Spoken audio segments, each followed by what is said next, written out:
भगवान ने इंसान को सब कुछ दिया है। हम्म? जो नहीं मांगा था वो भी दिया है, बहुत कुछ।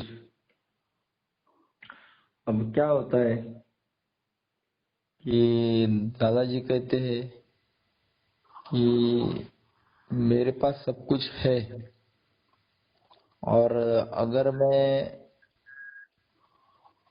भगवान के कार्य में, प्रभु कार्य में इस्तेमाल नहीं करता तो वो कब चला जाएगा, ये मैं कल्पना भी नहीं कर सकता हूँ। तो जब जाएगा निकल के, तब मुझे अधिकार नहीं है बोलने का कि ऐसा क्यों हुआ, मेरे साथ ऐसा क्यों हुआ।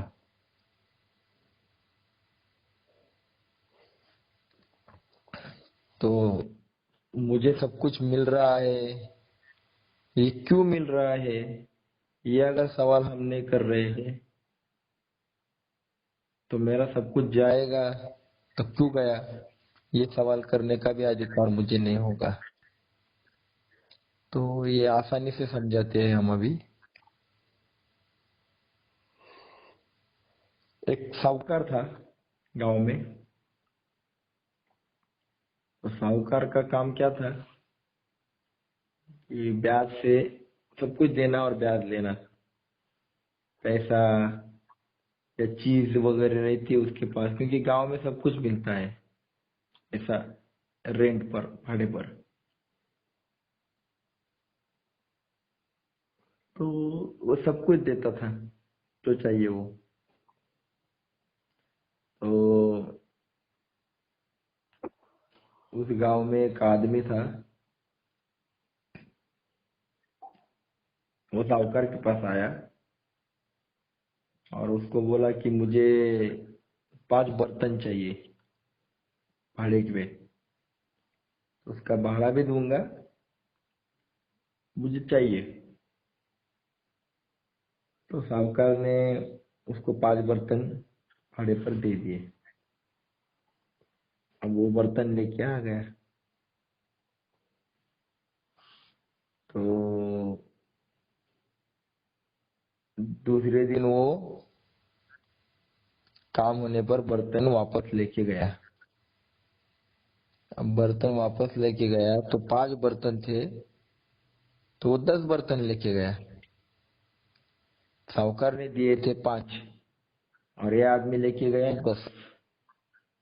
10 बर्तन दे दिए। तो साहूकार ने उस पर 5 बर्तन दिए थे, उसका भाड़ा भी ले लिया और बोले ये और 5 काहे के, मैंने तो 5 दिए तो तुम 10 क्यों लाए हो।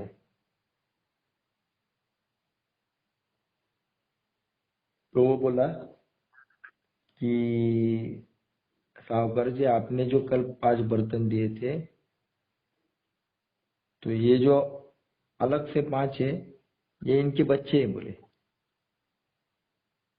आपके बर्तन ने कल बच्चों को जन्म दिया, तो ये आपकी ही है, मैं क्यों रखूं। तो इन्होंने 5 के 10 बर्तन हो गए। तो साहूकार बड़ा खुश हो गया, बोला अरे वाह, भाड़ा भी मिल गया, ऊपर से 5 बर्तन ज्यादा भी मिल गए। वो लालच, और ले लिया, कुछ नहीं पूछा। फिर 8 दिन के बाद ये आदमी फिर से साहूकार के पास आ गया। बोला मेरे यहाँ रिश्तेदार आ रहे हैं, तो थोड़े अच्छे बर्तन चाहिए मुझे।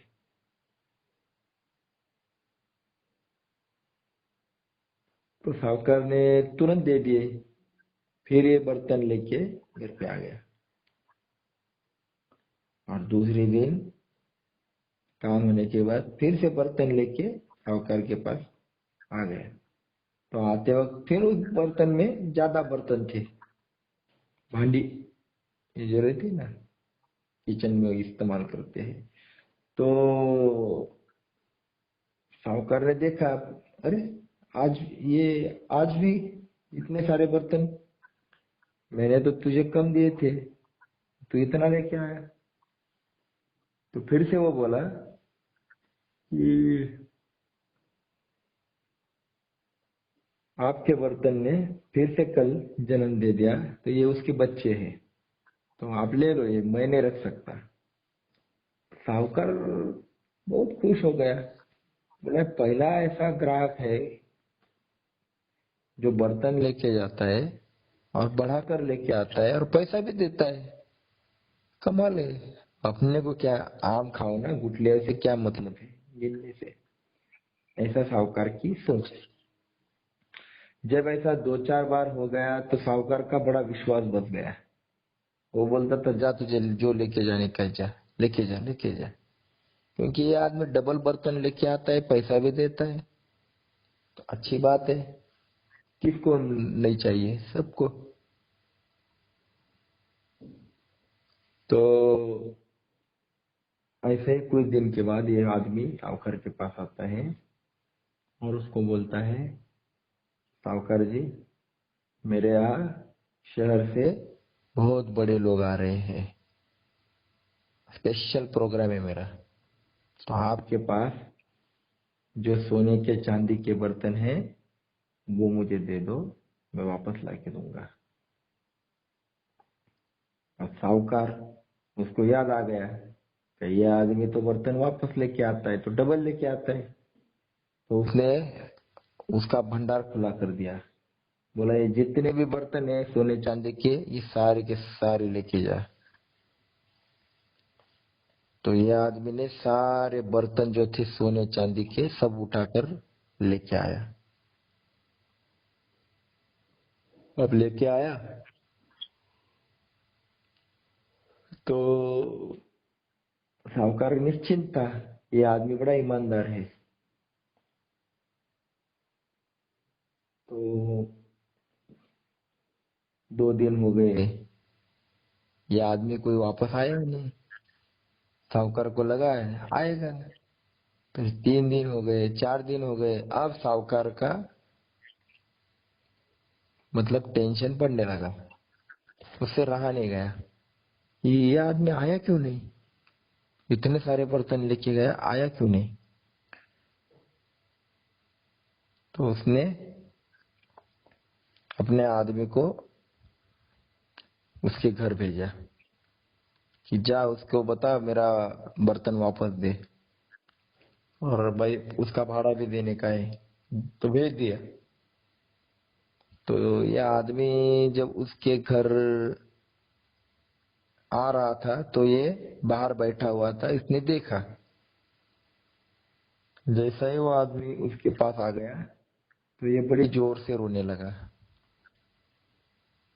बोला अरे रोते क्यों, साहूकार ने ऐसा ऐसा कहा है, उसके बर्तन चाहिए और भाड़ा चाहिए, अब रो क्यों रहे हो। तो बोले रो नहीं तो क्या करूं, साहूकार ने जो बर्तन दिए थे मुझे वो सारे के सारे मर गए, सारे के सारे मर गए, ऐसा कैसे हो सकता है। तो वो आदमी बोला ठीक है भाई, मेरा काम क्या है, जो साहूकार ने बोला वो मैं यहाँ पे आ गया बताने को। अब आप जो बता रहे हैं वो मैं साहूकार को बताऊंगा, मुझे क्या मर गए कि जिंदा हो गए, मुझे क्या उससे लेना देना। तो वो बोला मैं वापस कैसे दूं, बर्तन सब मर गए। तो यह आदमी साहूकार के पास आ गया और साहूकार को बोला कि वो आदमी कह रहा है सारे बर्तन मर गए। तो साहूकार का गुस्सा इतना बढ़ गया, बोले बर्तन मरते हैं, ये पागल आदमी है क्या। वो तुरंत निकला साहूकार उस आदमी के घर पे और उस आदमी के पास गया और उसको गुस्से से बोलने लगा तू पागल हो गया क्या, तू मेरे बर्तन वापस दे दे। और बोला मैं कैसे दूं, अब मर गए तो मैं कहाँ से दूं, मर गए तो मर गए। नहीं, बोले तुझे देना ही पड़ेगा, नहीं तो मैं तुझे कोर्ट में खींचूंगा, तेरे खिलाफ केस दायर करूंगा। तो वो बोला अभी आपको जो करना है मैं तैयार हूँ। मैं क्या करूं अब? साहूकार ने कोर्ट में केस दाखिल कर दिया, मामला कोर्ट में चला गया। सारे लोग आ गए देखने को कि अरे ऐसा कैसे मामला है, बर्तन मरते हैं। अरे बाप रे। तो वो आदमी कोर्ट में था, साहूकार ने सबको बता दिया कि ये आदमी झूठा है, फ्रॉड है, इसने देखो मुझे वैसे फंसाया है, तो इसको सजा होनी चाहिए, मुझे बर्तन वापस चाहिए, मेरे सोने चांदी के बर्तन है। तो जब कोर्ट में मामला चला तो वकील ने पूरी बात सुन ली और वकील ने साहूकार को सवाल किए कि बोले आपने जो बर्तन दिए थे शुरुआत में, तो यह आदमी डबल बर्तन लेके आता था, तो आपने उसको पूछा था ये क्या है, तो यह आदमी ने क्या कहा था कि आपके बर्तन ने जन्म दे दिया है, ये उसके बच्चे हैं। तब आपने ये सवाल किया कि ऐसा कभी होता है, बर्तन कभी बच्चों को जन्म देता है? कभी नहीं होता है। आपको मालूम था फिर भी आपने ये सवाल नहीं किया ना, आपने तब मान लिया ना बर्तन बच्चों को जन्म दे सकता है। आपने अगर ये मान लिया है आपने अगर माना कि बच्चे का जन्म होता है, बर्तन बच्चे को जन्म देता है, तो अब आपको ये मानना पड़ेगा कि बर्तन मरते भी हैं। आपके इस केस में दम नहीं है, इस आदमी को सजा नहीं हो सकती है, ये निर्दोष है। क्योंकि गलत आप हो, आपने उसी वक्त बोलना चाहिए था, सवाल करना चाहिए था कि बर्तन कैसे जन्मे, ऐसा कभी होता है क्या? आपने उसके 5 बर्तन लेना नहीं चाहिए था, आपने तो ले लिए। अब आपने अगर ले लिए हैं तो आपको ये मानना पड़ेगा कि बर्तन मरते भी है। तो उसका केस खत्म कर दिया, आदमी को छोड़ दिया गया, साहूकार का सब कुछ चला गया। ये क्यों हो गया? दादाजी कहते हैं कि जब मुझे मिलता है, मुझे पैसा मिलता है, कीर्ति मिलती है, ज्ञान मिलता है, सब कुछ मेरे मन के हिसाब से मिलने लगता है, तब मैं भगवान से ये सवाल करता हूँ, भगवान तू मुझे ये दे रहा है, ये किस लिए दे रहा है? क्या कारण है कि बाकी नहीं पर मुझे ही मिल रहा है, दूसरों को नहीं मिल रहा है, मुझे क्यों मिल रहा है? तब मेरे मन में आना चाहिए कि भगवान तू मुझे तेरे काम के लिए दे रहा है, मुझे सब कुछ चाहिए पर भगवान तेरे काम के लिए चाहिए। अगर मेरे मन में ये सवाल नहीं आ रहा है कि मुझे ही क्यों मिल रहा है, तो जब भगवान लेके जाता है, जब बीमारी आती है या अचानक पैसा चला जाता है या अचानक कुछ भी घटना घटने लगती है घर में, मेरा सब कुछ जाने लगता है, मुझे समझ में नहीं आता ऐसा क्यों हो रहा है, तब मैं कहता हूँ भगवान मैंने क्या गलत किया जो मेरा साथ ये हो रहा है। तो दादाजी कहते हैं कि आपके साथ ये जब होता है तब आप भगवान को कुछ नहीं बोल सकते हैं, जैसा लोग गालियां देते हैं ना, आप कुछ नहीं बोल सकते क्योंकि आपका ये मामला भगवान के दरबार में कुछ भी काम का नहीं है। क्योंकि भगवान कहेगा जब मैं तुझे दे रहा था तब तो तूने बड़े शौक से लिया, तब तुझे नहीं लगा कि मुझे क्यों मिल रहा है, तब तूने भगवान का काम नहीं किया, निस्वार्थ काम नहीं किया। अब चला जा रहा है क्योंकि तूने नहीं किया तो तुझे कुछ काम का नहीं है, इसलिए मैंने वापस ले लिया। अब तेरा ये बोलना बेकार है, इसलिए ध्यान में रखो कि आज मेरे पास बोलने के लिए वाणी है, मतलब मैं बोल सकता हूँ, भगवान का काम, भगवान का विचार बोल लो, जितना बोल सकते हो भगवान के बारे में बोल लो। अगले जन्म में ये अगर वाणी इस्तेमाल नहीं करते हो तो अगले जन्म में पशु जीवन मिलेगा तो बोल नहीं पाओगे। अभी हम चल सकते हैं तो भगवान के कार्य में चलो। स्वार्थ के लिए कितना चलते हो, स्वार्थ के लिए कितना बोलते हो, भगवान के विचार थोड़ा पार बोलो, भगवान के लिए थोड़ा पार चलो।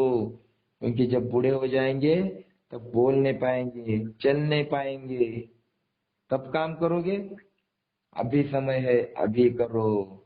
जब अपने दोस्त के साथ जाते हो जहाँ गन्ने का रस मिलता है, जूस मिलता है, तो गन्ने का रस पीने को जब जाओगे तब आप रस लोगे, और जिसमें से रस चला गया है वो गन्ने का जो चौथा बोलते हैं ना, वो चौथा अगर आप दोस्त को दोगे तो क्या ये दोस्त का सम्मान होगा? ये तो दोस्त का अपमान होगा। दोस्त बोलेगा रस तू ले रहा है और चौथा मुझे दे रहा है, चलेगा? नहीं, बिल्कुल नहीं चलेगा। वैसा अभी इस शरीर में, इस उम्र में हमारे जीवन में रस है, और जैसा बूढ़ा हो जाते हैं ये रस चला जाता है। हम चल नहीं सकते, बोल नहीं सकते, काम नहीं कर सकते, बैठ नहीं सकते। तो ये चौथा हुआ शरीर आप भगवान को दोगे, क्या ये भगवान का सम्मान होगा? उल्टा आप भगवान का अपमान करोगे, उसकी सजा भुगतनी पड़ेगी। इसलिए अब आपके हाथ में आपकी उम्र है, आप युवा हो, आप काम कर सकते हो, बोल सकते हो, चल सकते हो, तो निस्वार्थ कर्म कर लो। जितना हो सकता है भगवान का विचार दूसरों को निस्वार्थ हेतु दे दो, तो ही आप बूढ़ा होने के बाद भगवान का काम करोगे और भगवान आपको एक्सेप्ट करेगा।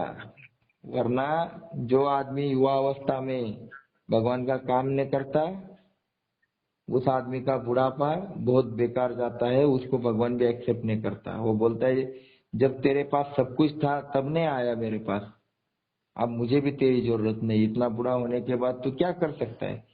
अब जब बूढ़ा होने के बाद आप किसी के पास जाओगे ना अच्छी बातें करने के लिए, लोग बोलेंगे अब बूढ़े को कुछ काम नहीं, अब आया हमारे पास टाइम पास करने के लिए। अरे आपका बात कोई सुनेगा भी नहीं। हाँ, इसीलिए युवा अवस्था में अभी आप अगर बातें करोगे तो लोग सुनेंगे, और फिर अगर बूढ़ा होने के बाद कहोगे तो लोग बोलेंगे नहीं, ये आदमी बहुत साल से ये काम कर रहा है, इस आदमी के बात में दम है। और जो आदमी जितना व्यस्त होता है परिवार में, वही आदमी ज्यादा से ज्यादा काम भगवान का कर पाता है। ये रिकामा खाली बैठे हुए आदमी का काम नहीं है। क्योंकि आपके पास अगर कोई काम धंधा न करने वाला आकर बैठ जाए तो आप 2-4 दिन सह लोगे, बाद में क्या कहोगे? भाई तू जा, मुझे मेरा काम करने दो, तुझे कोई काम धंधा है ही नहीं, जा तू। आप भी उससे बोर हो जाओगे, है कि नहीं? तो खाली आदमी मतलब जो काम धंधा नहीं करता, ऐसा बेकार आदमी आप भी पसंद नहीं करोगे। वैसा जिसकी जवाबदारी नहीं है, परिवार नहीं चला रहा है, जो काम धंधा नहीं कर रहा है, जो जवाबदारी नहीं उठा रहा है, वो आदमी भगवान का काम नहीं कर सकता है। और करेगा तो लोग क्या बोलेंगे? तेरे को परिवार नहीं है, तेरे को काम धंधा नहीं है, वो आया हमको समझाने। तो ऐसे आदमी की बात भी लोग नहीं सुनते हैं। पर जब लोग देखते हैं कि अरे ये आदमी सवेरे से उठकर अपनी जवाबदारी संभाल रहा है, परिवार चला रहा है, नौकरी कर रहा है, व्यवसाय कर रहा है, और इतना सब कुछ करने के बावजूद भी मुझे भगवान का विचार देने को आया है, तो बड़ी प्यार से आपकी बात सुनेगा। इसलिए दादाजी कहते हैं कि आपका परिवार अच्छी तरह से चलाओ, सब जवाबदारी कर्तव्य पार करो, और उसके साथ भगवान का काम करो,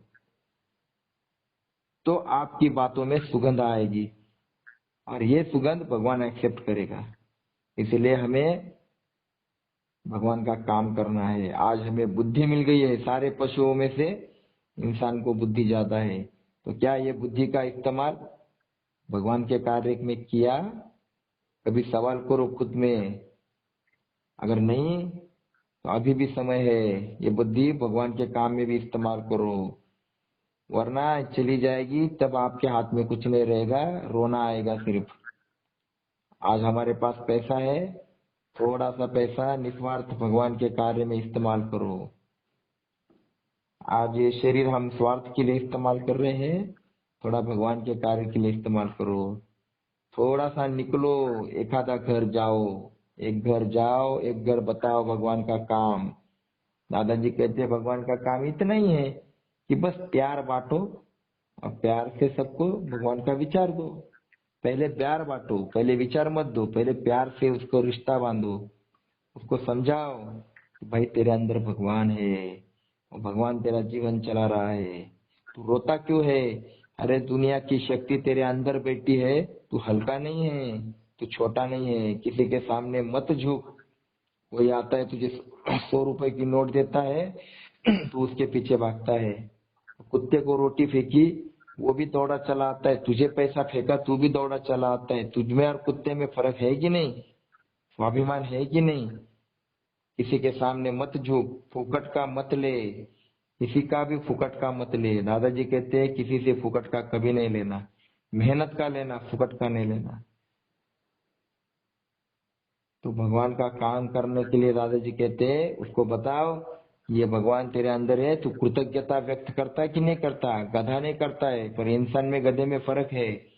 तू कृतज्ञता व्यक्त कर। सवेरे उठता है भगवान को याद कर, सोता है याद कर, खाता है याद कर। ये 3 बार भगवान को याद कर, उसे त्रिकाल संध्या कहते हैं। ये त्रिकाल संध्या तू याद कर, स्वाध्याय को बैठ, 1 घंटा स्वाध्याय को दे। अपॉइंटमेंट विद गॉड, जहाँ भगवान तेरी राह देख रहा है, ऐसा निश्चित टाइम कर कि इस टाइम में मैं बैठूंगा, भले कोई आए ना आए, और भगवान मैं तेरे सानिध्य में बैठूंगा। तो ये स्वाध्याय हमें करना है। और अगर ये चीजें नहीं करते हैं तो जब हमारे पास दुख आएंगे तो हमारा कोई नहीं होगा, तब भगवान भी साथ नहीं देता है। हाँ, इसलिए भगवान का कार्य अभी से शुरू करो। अभी हमारे हाथ में समय है, समय चला गया तो हम भगवान को कुछ नहीं बोल सकते हैं। भगवान कहते हैं अभी तुझे समय दिया है मैंने, सब कुछ तुझे दिया है, और अब तू काम नहीं करेगा तो फिर जब रोना आएगा तब मैं तुझे नहीं संभालूंगा, तेरा फिर कोई नहीं। तो इसलिए हमें भगवान का काम करना है। तो ये काम दादाजी हमें सिखाते हैं, ये रास्ते पे हमें चलना है। ओके, तो ये यहाँ हम आज का विचार दे देते हैं दादाजी का। जय योगेश्वर। जय राधे, जय राधे, जय